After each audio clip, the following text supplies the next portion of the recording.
कहते हैं कि लिकर, लेडीज और लेवरेज, ये 3 L एक अच्छे खासे स्मार्ट इंसान की लाइफ को झंड कर सकते हैं और पूरी तरीके से बर्बाद भी। अब पहले 2 L कैसे आपकी लाइफ को बर्बाद कर सकते हैं, उन्हें मुझे बताने की जरूरत नहीं है। और ये लेवरेज यानी उधार, जिसका अमीर इंसान तो अच्छे से इस्तेमाल करके अमीर बनता चला जाता है, लेकिन एक मिडिल क्लास इंसान इस उधार की जिंदगी में कुछ इस तरह उलझ जाता है कि उसकी अच्छी खासी लाइफ नरक समान बन जाती है। और सिर्फ यही नहीं, एक मिडिल क्लास इंसान बहुत सी ऐसी फाइनेंशियल मिस्टेक कर रहा है जो उसको एक गड्ढे में गिराई जा रही है, जिससे बाहर निकल पाना नामुमकिन है। तो आज हम 6 ऐसी चीजों के बारे में जानने वाले हैं जो आपको और आपके पैसों को बर्बाद कर रही है और आप अपनी लाइफ को एक ऐसे गहरे कुएं में लेकर जा रहे हो जहां से निकल पाना इम्पॉसिबल हो जाएगा। इसलिए इस वीडियो को एंड तक जरूर देखिएगा, क्योंकि एंड में मैं आपको 3 ऐसे सोल्यूशन भी बताने वाला हूँ जो आपकी लाइफ को झंड होने से बचाएंगे।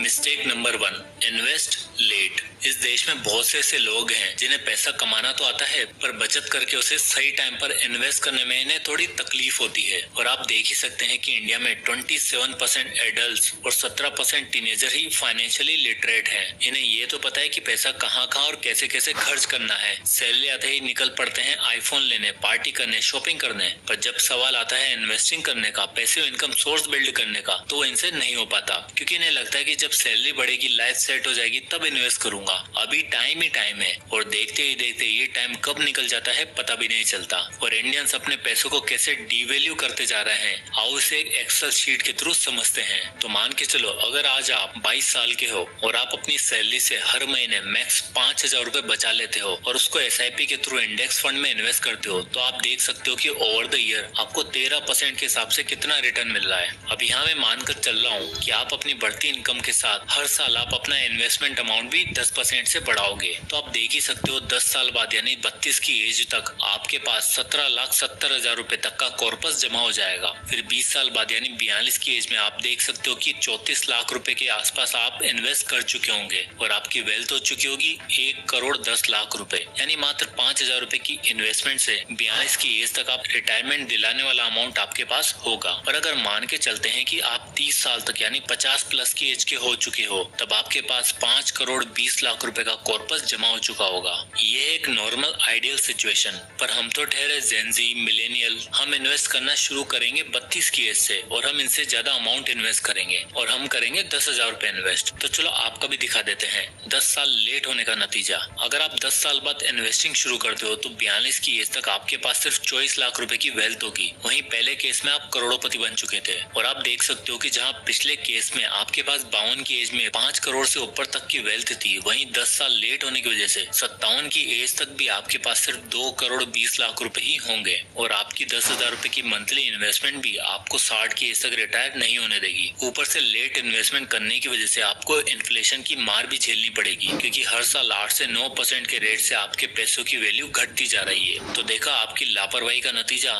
Never invest late, invest early and invest save. पर इन्वेस्ट तो आप तब करोगे ना जब आपको फुर्सत मिलेगी इस मिस्टेक नंबर 2 से, यानी इन्फ्लुएंसर कल्चर। ऐसा कहा जाता है कि इस घोर कलयुग में बुराई हमारे सबसे करीब है, यानी अच्छाई और बुराई दोनों ही एक मनुष्य के अंदर है। और उस बुराई का सबसे बड़ा यंत्र है मोबाइल फोन। और ये मोबाइल फोन प्रमोट करता है इन्फ्लुएंसर कल्चर को। आज की डेट में बच्चा सोशल मीडिया और मोबाइल यूज करना जानता है और हर बच्चे का एक ना एक अपना फेवरेट इन्फ्लुएंसर होता ही है। IIM रोहतक की इस रिपोर्ट के अकॉर्डिंग आप देख सकते हो कि यंग इंडियंस एवरेज 6 से 7 घंटे सोशल मीडिया प्लेटफॉर्म का यूज करते हैं और 60% टाइम यूसेज इवनिंग में रहता है, यूजली ऑफिस आवर्स के बाद, जिसमें लोग अपने फेवरेट इन्फ्लुएंसर को देखते हैं और उन जैसा बनने की कोशिश करते हैं। इनका इन्फ्लुएंसर महंगी गाड़ी लेता है तो इन्हें भी लेनी होती है। इन्फ्लुएंसर के पास ज़ारा का ये वाला बैग है तो मेरे पास भी होना चाहिए। फलाना इन्फ्लुएंसर यहाँ खाना खाने जा रहा है, मैं भी जाऊंगा 10,000 का बिल बनवाऊंगा। क्योंकि कहीं ना कहीं हमारे अंदर भी वो फेमस होने की, दूसरों को दिखाने की ललक होती है, वरना समाज में स्टेटस सिंबल कैसे बनेगा। 95% यंग जनरेशन आज की डेट में अपने आप को दूसरों से सुपीरियर दिखाने में लगी हुई है। इन्फ्लुएंसर को ही देख लो, खुद उनके जैसा बनने के लिए दुनिया भर की सारी क्रीम, सारे प्रोडक्ट, सारी एसेसरीज मंगा लेंगे, फिर भी रहेंगे वैसे के वैसे ही। ऊपर से पैसा खर्च करके अपनी सेविंग्स और फ्यूचर की तो वाट लगा बैठते हैं। और यही रीजन है कि सैलरी आने के 15 दिन के अंदर अंदर ही इन सब फालतू चीजों पर 75% लोग सैलरी उड़ा देते हैं और फिर महीने के बाकी खर्चों के लिए यूज करते हैं mistake number 3, debt get and pay later. लोगों को लगता है कि आज के जमाने में पैसा कभी खत्म हो ही नहीं सकता, और खत्म हुआ तो भी लोन और पे लेटर एप्स तो है ही, उनसे काम चल जाएगा। महीने के पहले 15 दिनों में सैलरी खत्म करके ये लोग फिर से फोन उठाते हैं और उसमें इन्हें देखने को मिलता है क्रेडिट कार्ड, 1 लाख तक का पर्सनल लोन, बाय नाउ पे लेटर, क्रेडिट कार्ड बनाओ, डिस्काउंट पाओ। और बस जैसे ही आपने उस पर क्लिक किया, यू गॉट ट्रैप्ड। एक ऐसा ट्रैप जिससे एक नॉर्मल इंसान कभी आसानी से बाहर आ ही नहीं सकता। और इस रिपोर्ट के अकॉर्डिंग आप देख सकते हो कि ये बाय नाउ पे लेटर लोन्स ऑलरेडी 2023 में $14.3 बिलियन रीच कर चुके हैं, और 2028 तक ये $25 बिलियन से भी ज्यादा होने वाला है। यानी आज लोग तेजी से लोन ले रहे हैं और आगे भी लेते रहेंगे। और अगर आपको ये बात अच्छी लग रही है तो जरा ये भी देख लो, आपको बताया भी नहीं जाता है और आपसे इन लोन्स पर 20 से 32% तक का इंटरेस्ट चार्ज कर लिया जाता है। And this is the real mistake, जिन पर 90% इंडियन ध्यान ही नहीं दे रहे हैं और पैसा लुटाए जा रहे हैं। पर अभी तो रोको, गलतियां यहाँ खत्म नहीं हुई है।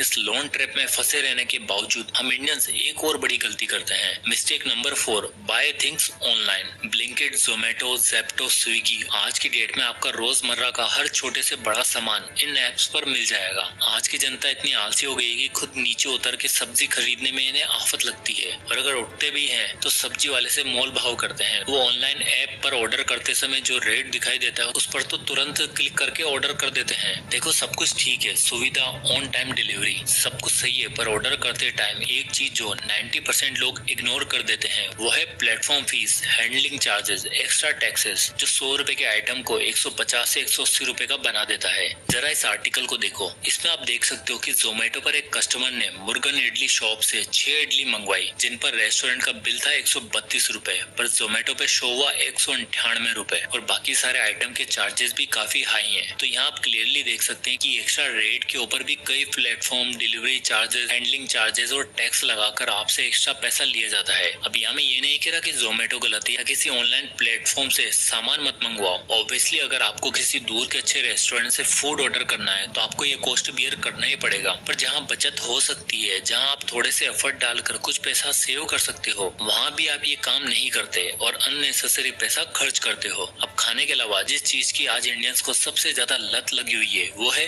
Mistake number 5, paying gambling apps. जरा इस आर्टिकल को देखिए। 25 साल के संतोष को अपने पिताजी से मिले 40,000 रुपए बेटिंग ऐप में उड़ा देते हैं, जो उसके पिताजी ने उसे ट्यूशन फीस के लिए दिए थे। कॉल का कहना था कि उसके एक दोस्त ने उसे इस प्लेटफॉर्म के बारे में बताया था, जिसमें उसने 40,000 रुपए गवा दिए, और आगे वो फिर पैसा लगाए जब तक उसका सारा नुकसान चुकता न हो जाए। और आप सब जानते हो आगे क्या होने वाला है। ठीक इसी तरह हमारे हिंदुस्तान में लोगों को दूसरों की बातें सुनकर काम करने का बहुत शौक है, पर अच्छी बातें नहीं, सिर्फ क्विक एंड इजी मनी वाली बातें। कोई अगर इन्वेस्टिंग के बारे में, स्टॉक मार्केट के बारे में बात करे ना, तो सब ज्ञान देने बैठते हैं कि नहीं नहीं, शेयर मार्केट रिस्की है, इसमें बहुत घपला होता है, और वहीं लोग उसी दिन जाकर 200 रुपए लगाकर टीम बना रहे होते हैं। जो चीज सच में रिस्की है वो बस दिख तो अच्छी रही होती है, इसलिए पैसा लगा देते हैं, और जो सच में अच्छी और सिक्योर चीज है वो हमें रिस्की लगती है। और जब सारी गलतियां हो रही है तो एक और आखिरी और सबसे मेन गलती कैसे भूल सकते हैं, मिस्टेक नंबर 6, लग्जरी स्पेंडिंग्स। हमारे साथ अक्सर ऐसा होता है कि जब भी हम किसी मॉल में या किसी रेस्टोरेंट में जाते हैं तो ना चाहते हुए भी हमारा मन कर जाता है किसी महंगे शोरूम में जाकर उस चीज को खरीदने का। मैंने सच में ऐसे लोगों को देखा है जो मॉल में घूमने आए थे और बाहर निकलते समय खूब सारा सामान और एक तगड़ा क्रेडिट कार्ड का बिल लेकर आते हैं, या फिर शॉपिंग करने गए और फूड कोर्ट में जाकर खूब सारा खाना खा पी के उसके बाद पीवीआर से मूवी देखने भी चले गए। दरअसल हम सबके अंदर जो ये कॉम्पिटिटिव भावना है ना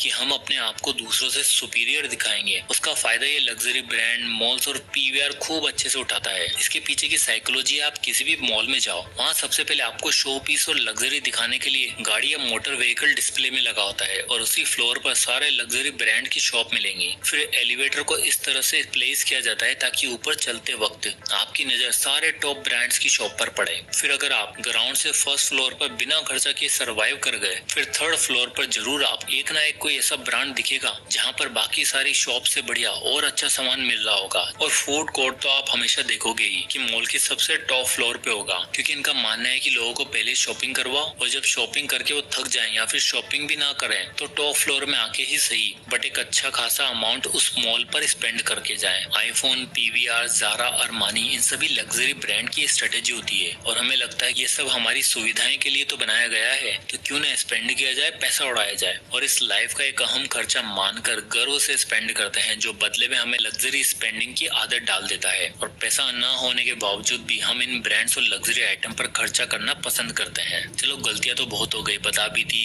आईना भी दिखा दिया, एंड आई एम श्योर कि 6 में से 3 या 4 मिस्टेक तो आप करंटली कर ही रहे होंगे। पर क्या इससे बचने का कोई सोल्यूशन नहीं है? क्या हम बने इन गलतियों के लिए हैं? So the answer is no. अब जब प्रॉब्लम है तो सोल्यूशन भी होंगे। सोल्यूशन नंबर 1, इन्फ्लुएंसर कल्चर से बचो। आज का टाइम इंस्टाग्राम और रील्स का टाइम है, और जैसे हमने ऊपर देखा कि एक एवरेज इंसान कितने घंटे स्क्रॉलिंग करने में बिता देता है, और जाने अनजाने में हम लोग इन इन्फ्लुएंसर को भगवान मान लेते हैं और उन्हीं के जैसे बनने की कोशिश करते हैं। और जब आपका फेवरेट इन्फ्लुएंसर किसी दूसरे इन्फ्लुएंसर से लड़ता है तो यहाँ हमारा यूथ समाज 2 हिस्सों में बट जाता है और ऑनलाइन एक दूसरे को गालियां देना शुरू कर देते हैं। बट मेरे प्यारे यूथ, 2 लोगों की लड़ाई में उनको तो फेम मिल रहा है, वो लोग अपने फॉलोअर्स बढ़ा रहे हैं और पैसा छापते जा रहे हैं, और हम लोग अपनी मेंटल हेल्थ खराब करके अंधों की तरह लड़ते जा रहे हैं, जिसके बदले में हमें कुछ नहीं मिलने वाला। तो इस इन्फ्लुएंसर कल्चर से बचो और अपनी मेंटल हेल्थ और अपने पैसों को संभाल कर रखो। Solution number 2, always know your interest rate. देखो, क्रेडिट कार्ड आज के टाइम पे बहुत कॉमन है और मैं खुद यूज करता हूँ। जितना महीने का यूज करता हूँ उससे कई ज्यादा अमाउंट मेरे बैंक अकाउंट में ऑलरेडी रहता है, तो किसी भी सिचुएशन में मुझे डिफॉल्ट होने का डर नहीं है। बट मैक्सिमम लोग इस क्रेडिट कार्ड को फ्री का माल समझकर यूज करने लग जाते हैं, और जब बिल जमा करने की बारी आती है तो ये लोग मिनिमम पे का ऑप्शन यूज कर लेते हैं। जैसे मान लो आपको महीने का बिल हुआ है 50,000 रुपए, तो जब आप पे करने जाओगे तो आपको 2 ऑप्शन दिखाई देगा, जिसमें पहला ऑप्शन आपको मिनिमम पे वाला दिखाई देगा जो होगा लगभग 2 से 3,000 रुपए का, और फिर सेकंड ऑप्शन मिलेगा आपको फुल पे यानी 50,000 रुपए का। अब जब लोग ये ऑप्शन देखते हैं तो उन्हें लगता है कि वाह, 2-3 हजार में काम चल रहा है, बढ़िया है, और मिनिमम पे करके निकल जाते हैं। बट उन्हें ये पता नहीं कि बाकी के 47,000 पर उन्हें 18 से 35 तक का इंटरेस्ट पे करना पड़ सकता है। अगर एग्जाम्पल से समझाऊं तो इस SIP कैलकुलेटर में देखो, अगर आप 15,000 महीने की SIP करते हो और आपको 20% का रिटर्न मिल रहा है तो 20 सालों में आपकी वेल्थ 4,74,00,000 हो जाएगी। बट हम इन्वेस्ट करके कमाते तो 6-7% है, वो भी FD से, बट पे करने के टाइम पे 20 से 25% तक पे कर देते हैं। Solution number 3, build a strong financial plan. एक स्ट्रॉन्ग फाइनेंशियल प्लान वही होता है जो ज्यादा एसेट ड्रिवन हो, यानी अपनी लाइफ और अपने फाइनेंस को सिक्योर करने के लिए जो सबसे इंपॉर्टेंट चीज आपको करनी है वो है focus on building asset not liabilities. Luxury car, dream house आपका प्लान का पार्ट होना चाहिए, पर not at early stage. Early stage में आपको वेल्थ बिल्डिंग पर ध्यान देना है, और जब आप शुरुआती दिनों से ही वेल्थ बिल्डिंग पर ध्यान दोगे तो आप कुछ ही सालों में और काफी लोगों से पहले रिटायर होकर अपनी लाइफ को एंजॉय कर सकते हो। तो दोस्तों, ये थी 6 मनी मिस्टेक्स और उनके 3 सॉल्यूशन। आप इनमें से कौन सी गलती कर रहे हैं कमेंट करके जरूर बताएं। आई होप कि आपको वीडियो पसंद आया होगा। वीडियो पसंद आया हो तो इसे लाइक करें और ज्यादा से लोगों तक शेयर करें, ताकि हर एक यूथ तक ये वीडियो पहुंच सके। इसी तरह के वीडियोस के लिए चैनल को सब्सक्राइब करना ना भूलें। तो मिलते हैं नेक्स्ट वीडियो में, तब तक के लिए जय हिंद।